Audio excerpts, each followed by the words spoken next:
हम प्रयास करते हैं अपने गुरुदेव भगवान को प्रसन्न करने का, और जब हम गुरुदेव भगवान को प्रसन्न करने की तरफ आगे बढ़ेंगे तो काल हमसे उतना ही नाराज होगा।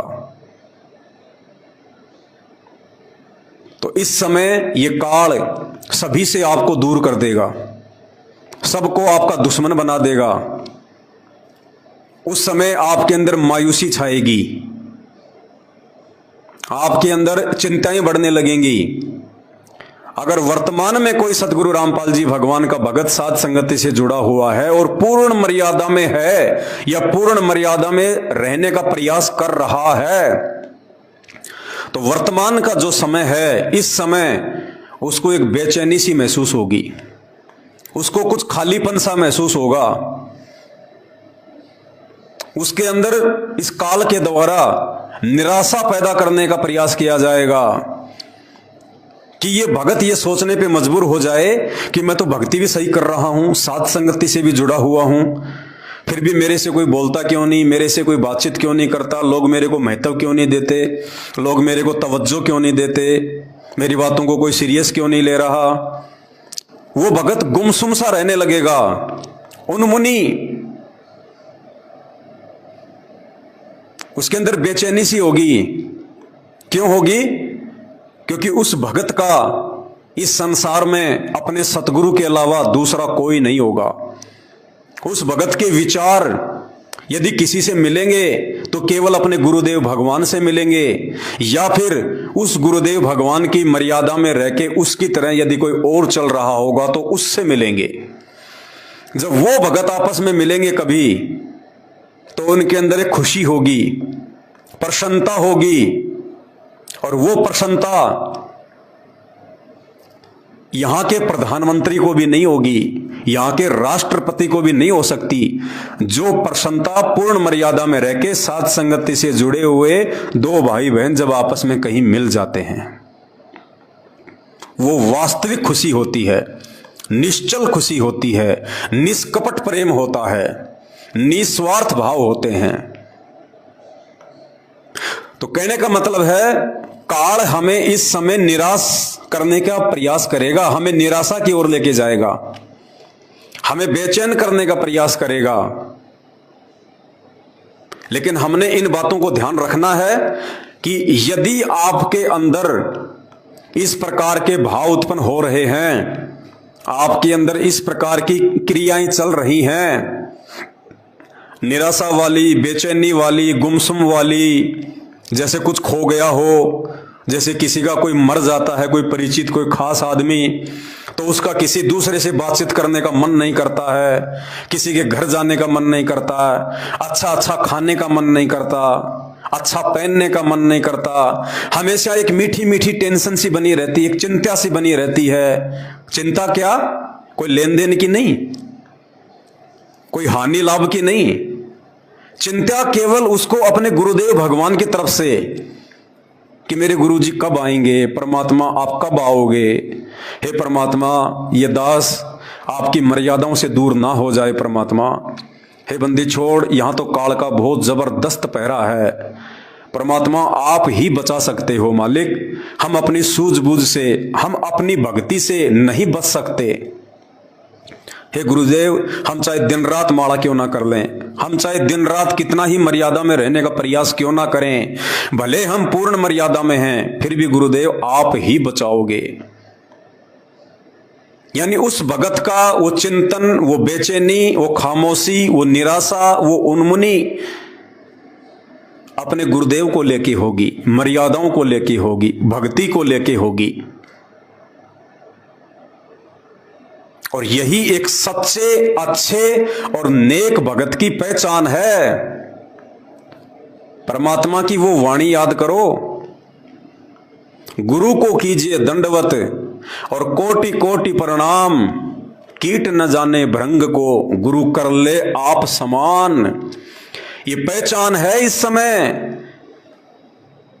यदि आप संत रामपाल जी की पूर्ण मर्यादा में रह के और साध संगति से जुड़ के भक्ति कर रहे हैं, तो तो कीट न जाने भृंग को गुरु कर ले आप समान। परमात्मा आपको इस काल के जाल से धीरे धीरे बाहर निकाल के अपनी सीमा में प्रवेश करवा रहे हैं। गुरु आपको अपने जैसा बनाने का प्रयास कर रहा है। और एक वाणी और है परमात्मा की,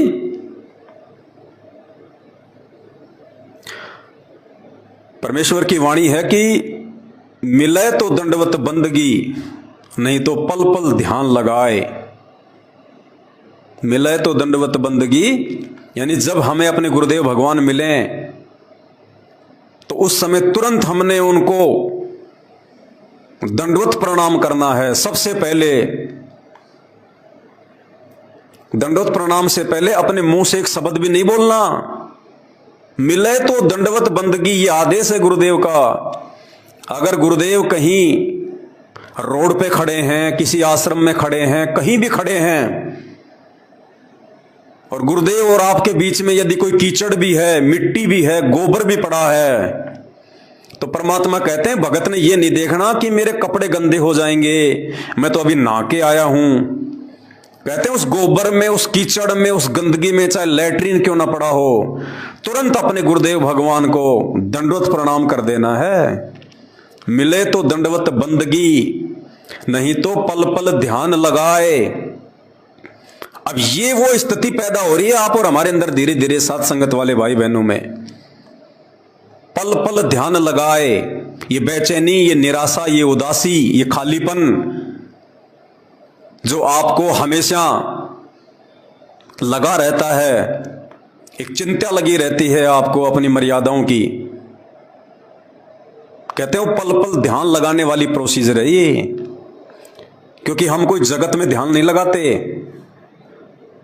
सुबह अपना नित्य नियम करते हैं जो विधि परमात्मा ने बता रखी है, भक्ति बोध हाथ में लेके खड़े होके परमात्मा के आगे। दोपहर को असुर निकंदन रमैणी करते हैं, शाम को संध्या आरती करते हैं, मंत्र जाप करते हैं। दोनों समय सुबह और शाम गुरुदेव भगवान को थोड़ा थोड़ा हलवा प्रसाद बना के भोग लगाते हैं।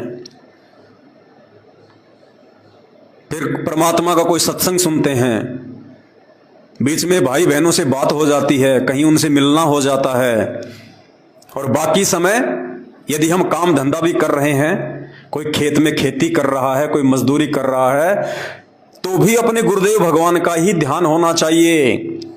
सांसारिक वस्तुओं में ध्यान नहीं रखना, जगत में ध्यान नहीं रखना, जगत की बकवादों पे ध्यान नहीं रखना कि राजनीति में क्या चल रहा है, उस क्षेत्र में क्या चल रहा है, पड़ोसी क्या कर रहे हैं, रिश्तेदारी में किसकी शादी आ रही है, किसका विवाह आ रहा है। हमारा चिंतन, हमारा मनन, हमारा ध्यान पल पल सतगुरु की भक्ति के प्रति होना चाहिए। मिले तो दंडवत बंदगी, नहीं पल पल ध्यान लगाए। पल पल ध्यान लगाने का मतलब ये नहीं कि 24 घंटे अपने गुरु जी का ध्यान रखो। हम जो सुबह नित्य नियम करते हैं, रमैणी करते हैं, शाम को संध्या आरती करते हैं, ये गुरु जी का ध्यान है। गुरु जी मीन्स गुरु जी कोई शरीर नहीं है। गुरु जी आप और हमारी तरह कोई बॉडी नहीं है, कोई 5 तत्वों का हाड़ मांस का पुतला नहीं है जो हम उनका ध्यान लगाएंगे। गुरु जी तो शब्द हैं, हम हैं शब्द। क्या कहते हैं गुरुदेव? हम हैं शब्द और शब्द हम माही, हमसे भिन्न और कछु नाही। हम हैं शब्द। गुरुदेव कहते हैं शब्द का मतलब अविनाशी, जिसका कभी विनाश नहीं होता। गुरुदेव कह रहे हैं कि मैं वो अविनाशी परमात्मा हूं।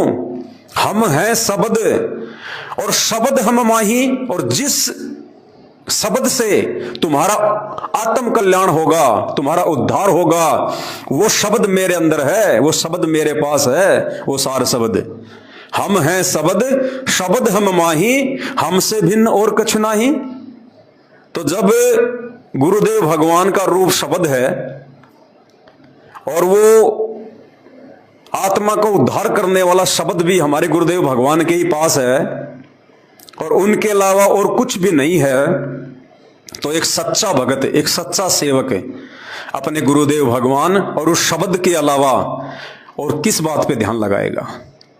उसकी बेचैनी सदा अपने गुरुदेव को लेके होगी कि परमात्मा मुझे अपने से दूर न करना।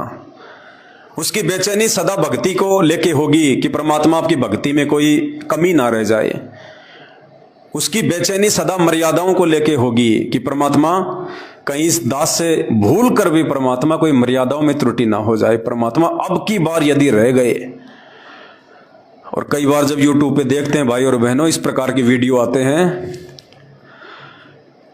ये डिस्कवरी चैनल वगैरह पे जो जानवर वगैरह होते हैं, दास ने देखा जीवित को जो है वो खा रहे होते हैं, शेर वगैरह ये जीवित को, वो चिल्ला रहा होता है, पीछे से उसको पाड़ पाड़ के खा रहे होते हैं। और सतगुरु रामपाल जी भगवान ने कबीर सागर के सरलार्थ में इस बात का जिक्र किया है कि जय गुरु मिलते नहीं तो जाते नरक द्वार।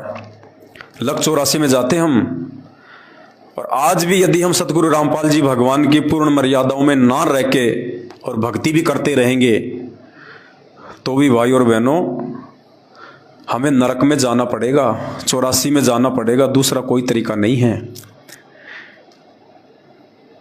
और फिर गुरुजी ने क्या लिखा उसमें पुस्तक में, फिर तुम बैल बनोगे, भैंसा बनोगे, और भैंसा परमात्मा ने उसमें लिखा हुआ है कि शेर जो होता है ना वो भैंसे को सामने से नहीं मार सकता।